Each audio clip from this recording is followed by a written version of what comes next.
کہیں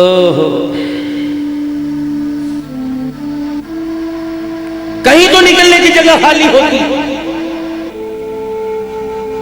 سیدہ خدیجہ الکبریٰ رضی اللہ تعالی عنہا سے بڑی نیک عورت کوئی نہیں.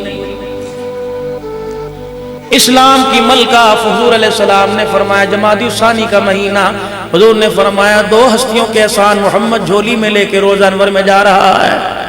قیامت کے دن ایک دائیں کھڑی ہو جائے گی، ایک بائیں کھڑا ہو جائے گا. اللہ پوچھیں گے کون؟ میں کہوں گا میری بیوی خدیجہ الکبریٰ، جس کا ہاتھ میرے قدموں پہ ہمیشہ رہا، جس کا ہاتھ اپنی جیب میں ہمیشہ رہا، باہر نکال لائی کوئی نہیں. یہ صدیق اکبر ہے جس نے سب کچھ میں محمد کے قدموں پہ لٹا دیا. پھر نبوت کا دریا بھی موج میں آیا. فرمایا ابو بکر غار میں پہرا تو نے دیا، محمد اعزازی طور پہ اعلان کر کے جا رہا ہے. فرمایا ابو بکر راتیں 3 دشمن میرے پہرے دار تو بن جا، قیامت تک دشمن تیرے پیدا ہوں گے. محمد روزے میں اپنے ساتھ سلا کے قیامت تک تیری پہرے داری کرتا رہے گا.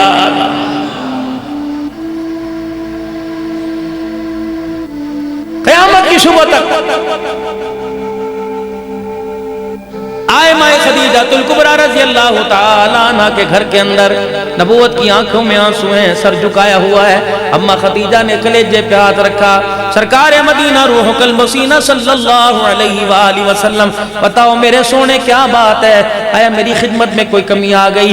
مکے والے نے کوئی مزاج کے خلاف بات کر دی، یا آج بھی کسی گلی میں سے مار کھا کے آئے، یا آج بھی لوگوں کی باتیں سن کے آئے؟ حضور علیہ السلام نے نہ کی نہ ہوں کی. رحمت دو عالم صلی اللہ علیہ وسلم کی مائی خدیجہ حضور کے پیروں پر ہاتھ رکھ کے رونے لگ گئی. کہنے لگی کملی والے کچھ تو بتاؤ تو صحیح کیا بات ہے؟ فرمایا خدیجہ آج کے بعد تجھے مجھے رستہ علیحدہ علیحدہ اختیار کرنا پڑے گا. جس رستے پہ تو چلے گی محمد اس رستے پہ چل کے نہیں جائے گا. خدیجہ میں بڑے مان سے دولہا بن کے تیرے دروازے پر آیا اور تو بڑی منت سماجت سے دلہن بن کے میرے حجرے میں آئی.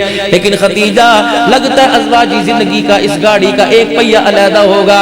اما خدیجہ اٹھی، حضور کے سامنے ہاتھ جوڑ کے کھڑی ہو گئی کہ سونے آج آپ نے یہ بات کہہ دی، خدیجہ کو مرنا آسان ہے، تیری جدائی بڑی مشکل ہے. کملی والے بتاؤ تو صحیح کیا بات ہے، کس وجہ سے آپ مجھے چھوڑو گے؟ حضور نے فرمایا خدیجہ اللہ نے مجھے بانٹنے والا بنایا، تو جمع کر رہی ہے. سیدہ خدیجہ الکبریٰ رضی اللہ تعالی عنہ کہنے لگے کملی والے ذرا کھل کے بتاؤ نا، میں بڈھڑی عورت 40 سال سے اوپر کی عمر کی، کملی والے مجھے سمجھ نہیں آیا.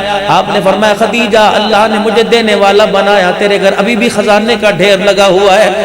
حضور علیہ السلام کی طرف دیکھا، اپنے آنسوں کو اپنی چنی دوپٹے سے صاف کیا. کہنے لگی محبوبہ بس اتنی بات ہے. خدیجہ اٹھی، اپنے تکیے کے نیچے ہاتھ ڈالا، 40,000 درہم اٹھائے لا کے حضور کے قدموں پہ لا کے رکھ دیے کہ حضور راضی ہو. رحمت والے نبی نے فرمایا خدیجہ میں ابھی تیرے حجرے میں آ رہا تھا، 19 اونٹ تیرے دروازے پر بندھے ہوئے تھے. اپنے غلام کو وہیں سے آواز دی جی مال کا جی مال کر. فرمایا جلدی کر، میرے اونٹوں کی رسیاں کھول ان کی گردنوں پہ ڈال دے. میں نے یہ بھی نہیں ان سے پوچھنا انہیں کہاں چھوڑ کے آنا ہے، جس نے دی یہ جانے، اللہ کی امانت جانے. حضور اب راضی ہونا. سیدہ خدیجہ کے ہاتھوں کے کنگن کی طرف حضور کی نظر پڑی، اتار کے نبی کے قدموں میں رکھ دیا. گلے پہ نظر پڑی، ہار اتار کے نبی کے قدموں میں، کانوں کی بالیاں اتار کے نبی کے قدموں میں رکھ دی. پھر اللہ اکبر خدیجہ کے لگی راضی ہو؟ حضور نے فرمایا ہاں راضی ہوں. کملی والے ذرا ایک مرتبہ میری طرف دیکھنا تو صحیح. رحمت والے نبی نے نگاہ اٹھائی، خدیجہ نے جو تن پہ کرتا پہننا تھا اس کو انگلیوں سے پکڑ رکھا ہے. کملی والے اجازت دے اسے پہننا ہے کہ بھی اللہ کے راستے میں دے دینا ہے. حضور کی آنکھیں برسنے لگ گئی.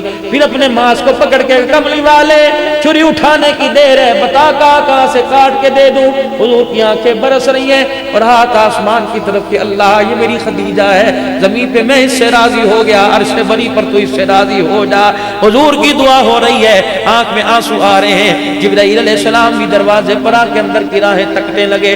حضور نے فرمایا جبرائیل کیسے آنا ہوا؟ کہ جس خدیجہ نے ہاتھوں کے کنگن اتار دیا عرش والا اس خدیجہ کو سلام کہہ رہا. او بھائیوں میرے کچھ دینا پڑے گا تب کچھ لوگے. ہم کہتے ہیں دولت بھی نہ جائے، بیوی بھی نہ جائے، بچے بھی نہ جائیں، خوشیاں بھی نہ جائیں، سردی کا آرام بھی نہ جائے، گرمی کا ایسی بھی نہ جائے، اللہ بھی مل جائے، اللہ کا رسول مل جائے۔ جاؤ جنت البقیع میں 10,000 صحابہ آرام کر رہے ہیں، جاؤ ان سے جا کے پوچھو اللہ کے رسول پانے کے لیے، جنت البقیع کا مدفن پانے کے لیے، حضور کے روضے کے سائے میں قبر لینے کے لیے صحابہ تمہیں کیا کرنا پڑا؟ 11 ٹکڑے امیر حمزہ رضی اللہ تعالیٰ عنہ کے پاس بیٹھا رو رہا ہے۔ کون رو رہا ہے؟ جو ساری کائنات کے آنسو صاف کرنے والا۔ کیا طائف کی گلی میں کب روئے تھے؟